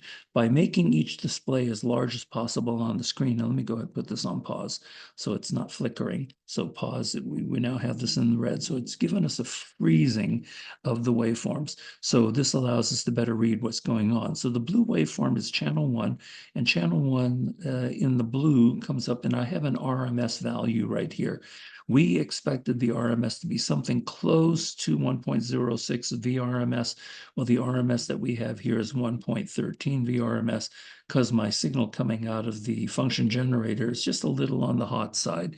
Very similar to what we've experienced before. If you recall the DC power sources that we had. Okay, so if you recall the DC power sources that we had before, these guys were rated at 5 volts DC. If we set it in the 5-volt position, or we can set it to 3.3, and we use these through all of our sequence of DC training videos. As this is supposed to be 5 volts, some are a little less, some are a little bit more, and then most of the time this does turn out to be a little bit more. And the same thing is true here, is we have the function generator set at a 3-volt peak, and as you can see, it's just a little bit more than 3-volt peak right now. My 3-volt peak to peak, 1.5-volt peak. You read the scale this way. Look at the blue part of this display, and what I'm going to do is I'm going to do a snapshot of this, and we'll analyze this in greater detail. But I just wanted to show you this on the screen for right now. What I have over here in blue, 500 millivolts per division. So at each division, 500, 1000, 1500 millivolts. So a little bit over 1.5-volt peak, which is a little bit more than 3-volt peak to peak. And the display shows me 3.19-volt peak to peak. So since it's running a little on the hot side, my VRMS is going to run a little on the hot side as well. So instead of the 1.06 VRMS, this is showing me something closer to 1.13 volts RMS. Frequency does show at 1 kilohertz for both waveforms. Now over here, I have a red inset, and the red inset shows me my scale for the red wave, or the orange waveform, if you will. And the 100 millivolts per division, this is clocking right in at 200 millivolt peak. And the RMS for this is somewhere around 160 millivolts RMS. And what we'll do is more accurately determine this information using the multimeter, because the number of digits here is not as, doesn't have as many digits. So what I'm going to do is I'm going to capture this waveform. So I bring in a USB C type cable, plug it into the side, and when I plug it into the side, you'll notice that the power battery symbol has been draining slightly. This is in the green mode, so I have used some of its charge. When I go to plug this in, two things will happen, because the other end is plugged into my laptop. So this will change to the little lightning bolt. So this shows that, yeah, I am now charging. And then this is also plugged into my laptop. So what I'm going to do is I'm going to hit the save button. And when I hit the save button, we will more accurately be able to read the information that's on the waveform display. I'm going to hit the save button, click, and you'll see in a moment saving. If I have this plugged in correctly, oops, hold on a moment. Saving, and it'll say saved once it's all done. And that's great. So now I'm going to go to the laptop and show you an expanded view of this. All right, my friends, take a look at the screen capture from this little instrument. We can screen capture what it is we see in our hand, export that image from the USB-C port into your laptop or into a thumb drive, which can then go into your laptop, and expand it on a full-size computer monitor screen and be able to really dissect this to pieces, which is great. So several things in reading the O-scope display, and we've done through reading O-scope displays back in AC number 1 and AC number 2 topic videos, but let's review some of the things we're looking at here. So in the light blue shaded area, these are the channel 1 parameters. It shows us each division is 500 millivolts per division in the 1X mode, coupled AC couple. Which means that we have both waveforms centered on the 0 line and no influence of AC. the bottom line is at 500 millivolts for each square, each division is a square. How many squares do you see counting up to the tippy top of the peak of the blue waveform? Just a little bit over 3 squares, just a little bit over 3 divisions. So at 500 milli per division, you multiply this by 3, that's going to give us 1.5 volt peak at this third division line. And as you can see, the waveform is just slightly above, which means our output's slightly hot. It's okay. It's always better to have more than to have less. But, you know, we just want to account for it when we do our other readings. Okay, so instead of a 3 volt peak to peak, we're reading a 3.19 volt peak to peak. And so if you divide the peak to peak in half, you're going to get something a little bit more than, it's like a 1.595. So almost a 1.5, just a little more than 1.5 volt peak. We wanted 1.5 volt peak in our schematics to begin with. The RMS is here. It's just a little hot as well. Instead of our calculated 1.06 volts RMS, this is showing us 1.13 volts RMS. So because our source was running hot, our waveform's a little more than 1.5, our VRMS is going to be slightly more than 1.06. It's okay also. As long as we're within the ballpark, we are happy campers. The frequency is designated as 1 kilohertz on this input waveform. So the blue is the input waveform and measured by channel 1 probe.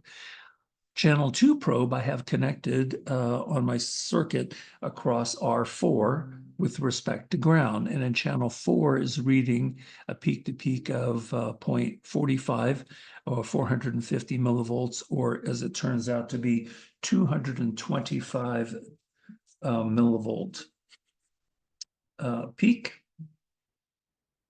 And we will show a VRMS on number 4 of 160 millivolts RMS.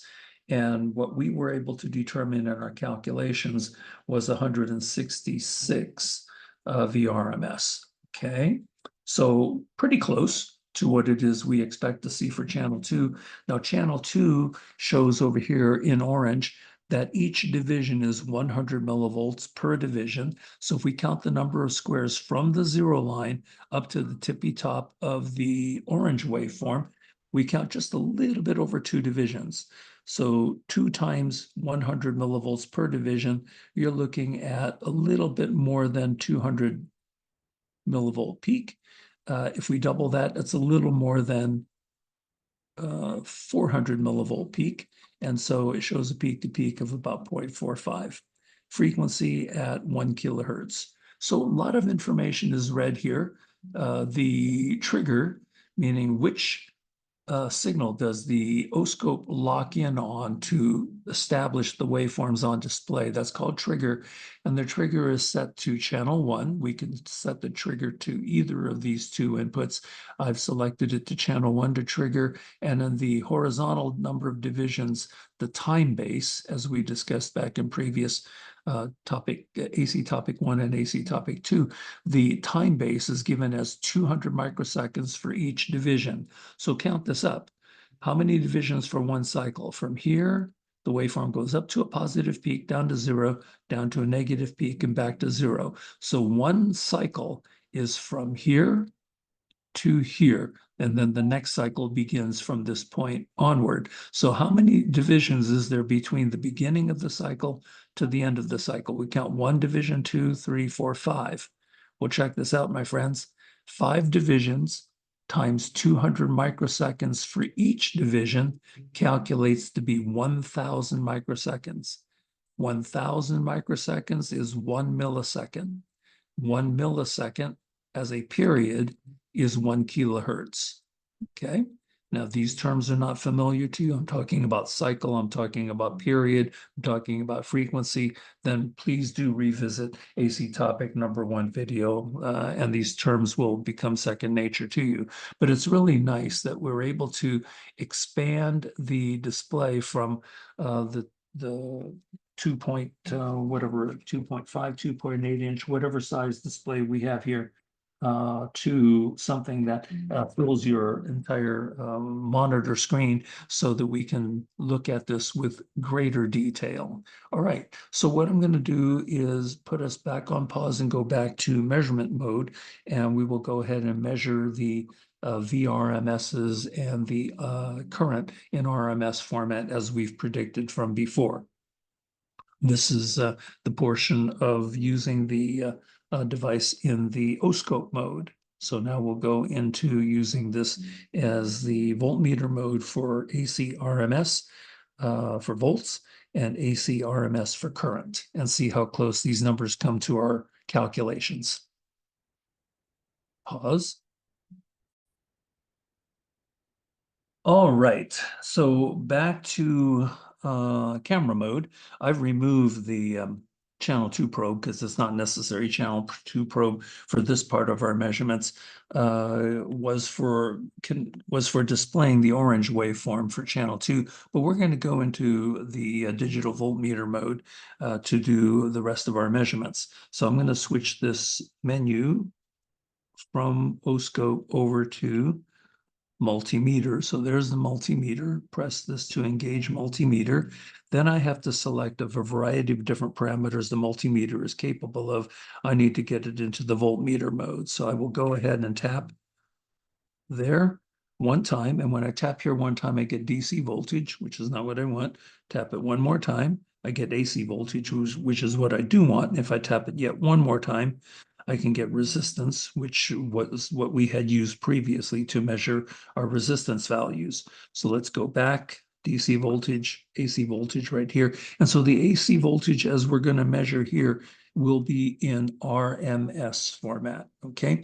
And the reason why this is showing any kind of number right now, I'm holding the leads in my hand, and they're acting like antennae, picking up stray frequencies and radio frequencies and things of that sort. So let's go ahead and measure the voltage across R1. We predicted something in the 560 millivolt range. Let's see if we come close. Okay, let me see if I can come over here and attack it so that I'm not blocking the display. I'll do the best I can. R1, oops, R1, and am I across R1? Okay, I'm touching R1, and R1 I'm reading 536 millivolts. So remember, a 0.536 volts. If you punch that into your calculator and hit the engineering button, this will be 536 millivolts. So it's reading just a little less than our 560, but that's okay. We're in the ballpark. Let's go ahead and measure here and measure here. Is that the same? That's voltage across R2. Should the voltage across R2 be the same as the voltage across R1? Yes. Why? Think, think, think. Because they're in parallel with each other. Again, let me just go ahead and switch here to here. There's my 536 millivolts for R1, and you can see, yes, I am connected across the R1 resistor. And now I'm going to switch to the R2 resistor. There. And oops, make a connection, get out of the way of the camera in a sec. And that's across the R2 resistor, and across the R2 resistor, I read the same voltage, which is what we expect, that the voltage across the parallel resistors have to be the same. Now we're going to measure the voltage across R3. Across R3, we have predicted something in the 300 millivolt range. And for AC, it really doesn't matter with respect to which lead goes where, but I'm just going to go ahead and connect this to this. We expect something in the 300 millivolt range, and yes, we get 316 millivolts, which is great. And just to prove that the probes can go either way, the red to the right, black to the left, I'll switch these around. For AC, it doesn't matter. And there we go. Same. And switch back. Yeah, pretty much the same. Now, on the fourth resistor, we're expecting something in the 160 millivolt range. Let's see how close we come.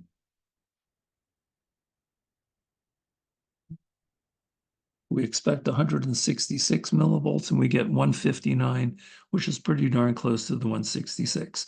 So as we go to measure the voltages across each of these devices, they come up to be pretty close to the calculated values, or proportionally they are the same.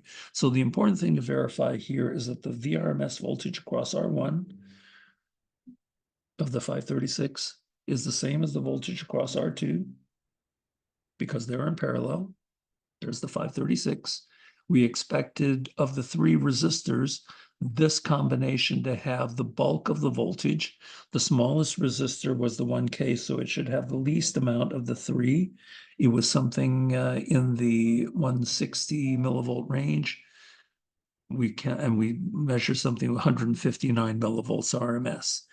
And then the 2K ohm resistor had something in the 300 millivolt range. And we go to connect here, and yes, we had 316 millivolts. So all in all, the voltages measured to be correct for each of the resistors and the branch. Now let's measure across the whole thing.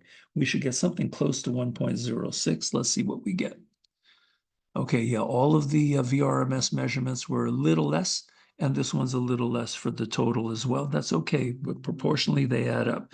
So we have 1.017 VRMS. This is great. And now we're going to measure currents. Now for measuring current, this is very, very important. You should have some leftover fuses from when we used the original voltmeter for our DC sequence. So you want to make sure you connect things properly so we don't blow the fuse on this guy. So to measure current, what you need to do is you need to switch this red probe from this position to the milliamp position. So first things first, let's go ahead and make that switch. And take this, push it down firmly. Couple clicks, okay. Feels nice and solid. So now it's set for the leads to measure current properly.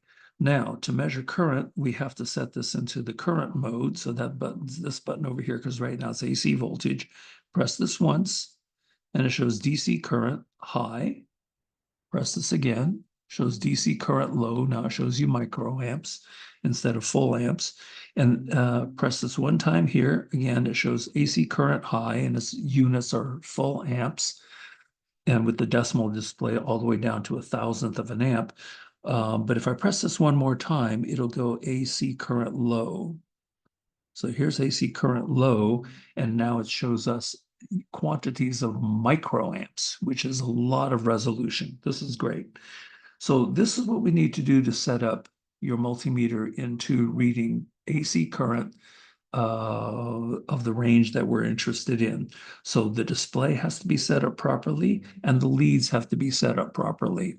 Now, in order to measure current, we have to determine where on the circuit we are going to make the current measurement. And I've set up the jumpers specifically in such a way that we can make those current measurements. So for example, if I want to measure total current occurs up here on this jumper wire or through this jumper. So if I pull this jumper out and create an open between this point and this point, I could put my ammeter probes in here and be able to measure total current going into node A. Another place where I can measure total current is right here on this jumper. If I remove this jumper, I can measure the total current leaving the bank of resistors that ultimately comes through R4 to return to the signal generator. So if I remove this, I can measure the current through R4. R1 current is measured by yanking this jumper, because as you can see, the current flows through R1 down here through this blue jumper, and then it zigzags over to the orange jumper to this particular row number 21. So if I wanted to measure current through this resistor R1, I would yank this jumper and measure the open that I have created there. If I want to measure the current through R2, I have this jumper strategically placed already so that the current, if I remove this jumper, then the current stops at the end of that resistor wire, and the other end of the open is on row 21. So let's go ahead and make each of those connections. The current that we expected to measure for total was something close to 166, we hope. So let's see what it is that we get. Come over here, and I'm going to yank this jumper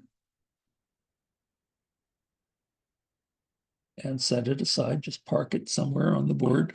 And with my probes, I'm going to bring my probes over and hook up the probes to the open. I expect something close to the 166.14 microamps. Let's see how close we are. Now remember, all the RMS voltage is measured a little low on the low side, so the current here will probably be, again, also on the low side. Let's see how much of a variation that is. Okay, hold this in place. I'm hoping to see 166 microamps, and I'm showing 160 microamps. Yeah, just a little low, not bad at all. So the total current coming into the bank on the far left is 160 microamps. Now we expect that 160 microamps to be split. Part of it will come through R1 and part of it will come through R2. So let me verify this total current on the bottom side of the circuit. So right there was an open, there's my 159, 160 microamps. So in order for me to verify the current on the other bottom of the circuit, I need to rebuild this. That's rebuilt. And now yank this jumper and park it. And now I have a separate open that's created down here. And that should be another place where I can measure total current. So let me go ahead and jam this in here. And jam this guy in here, hold steady. And do I show the 159, 160 microamps down at the bottom of the circuit, which I do. So we're pretty happy with the total current as being measured at 160 microamps in both the top and the bottom of this circuit. Okay, now for me to measure the branch currents of the bank, I do have to rebuild each open that I create to measure current. I have to rebuild before I can measure another current. So I take my jumper, which was parked, and put this back over here. So my circuit is now rebuilt. My circuit is complete with the electricity being able to flow, signal being able to flow through resistor R3, down each branch, recombines, and through R4 back to the signal source. So I'm going to measure the current here now, the current through R1.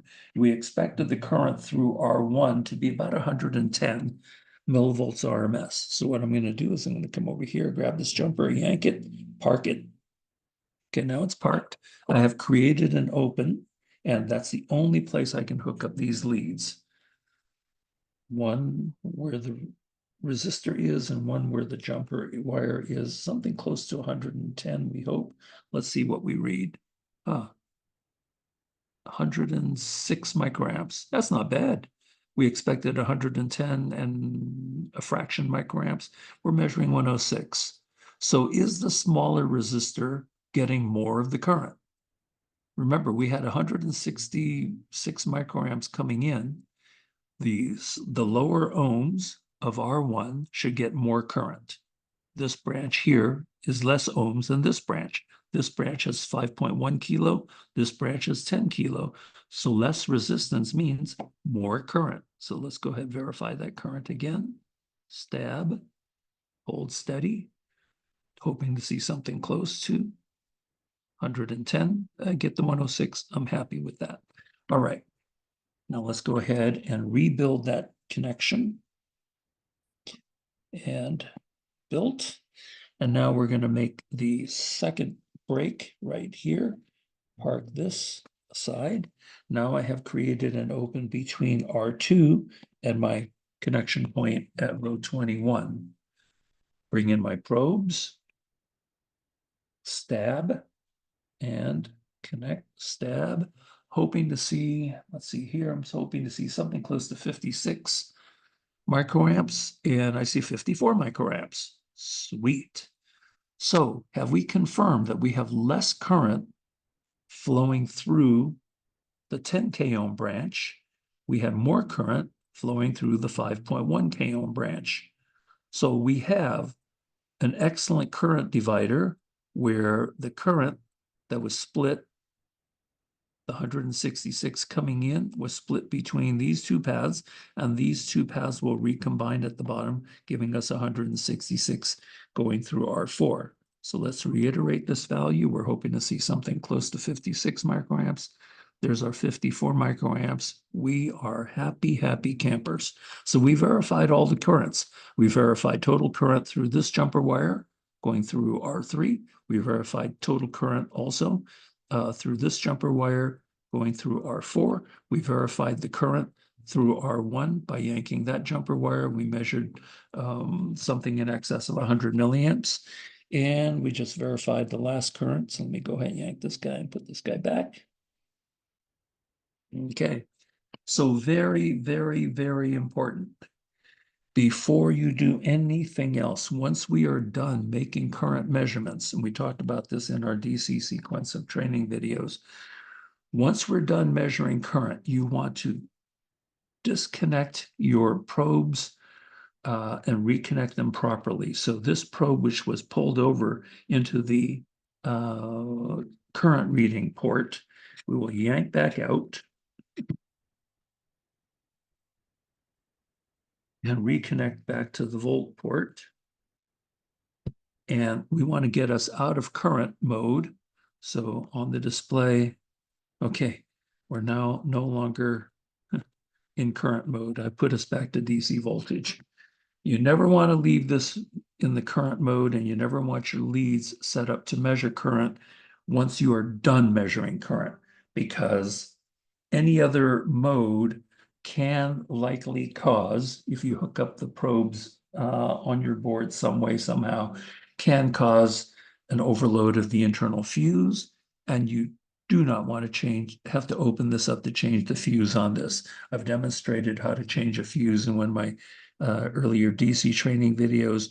It's a little bit of work. It's going to take a few minutes for you to put out the screwdriver, take the unit apart, find where the fuse is. Hopefully you have the correct replacement fuse, then you replace the fuse, then you have to test it. And if everything tests out okay for being able to measure current again, then you have to put the thing back together. So it is quite a bit of work if you accidentally burn out your fuse for measuring current. So again, if you use the proper precautions, get this multimeter out of the current mode, get it out of AC current, get it out of DC current, put it back in the voltmeter mode or ohm meter mode, doesn't matter, just get it out of measuring current.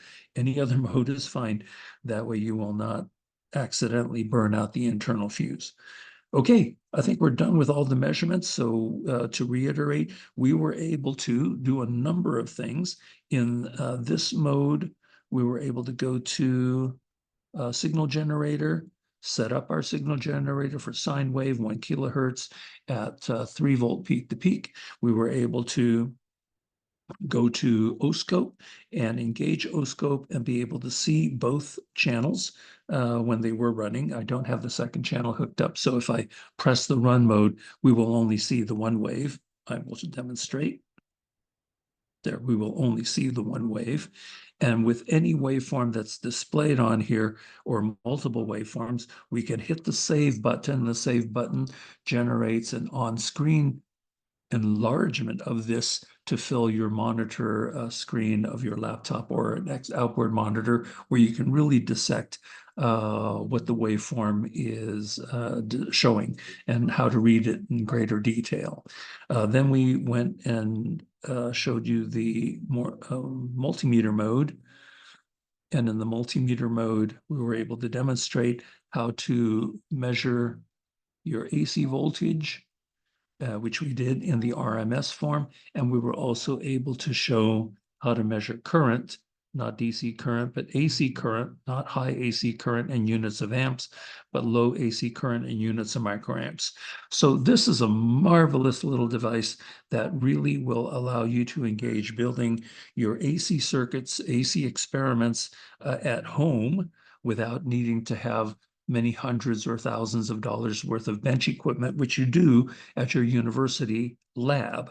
Okay, so you can do this at home. And I think Amazon has this at $89.99, and you can click the acquisition of this through my affiliate link in the YouTube.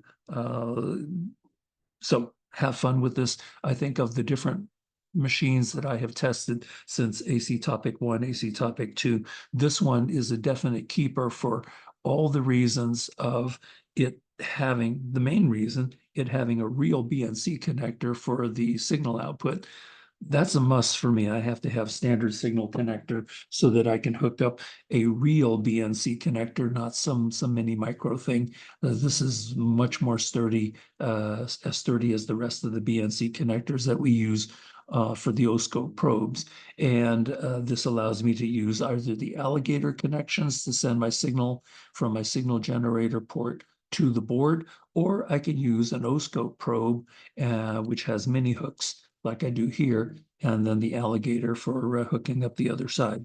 So this has a real BNC. This also happens to have a pretty good size display for the naked eye. And like I say, in comparison to the picoscope that I demonstrated last time, this does also have the ability to port out the signal to your monitor for a much larger display for more accurate analysis.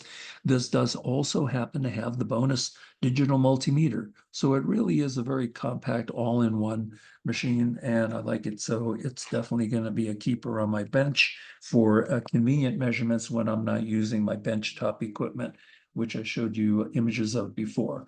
All right, so let's go ahead and put the pause on this and recap.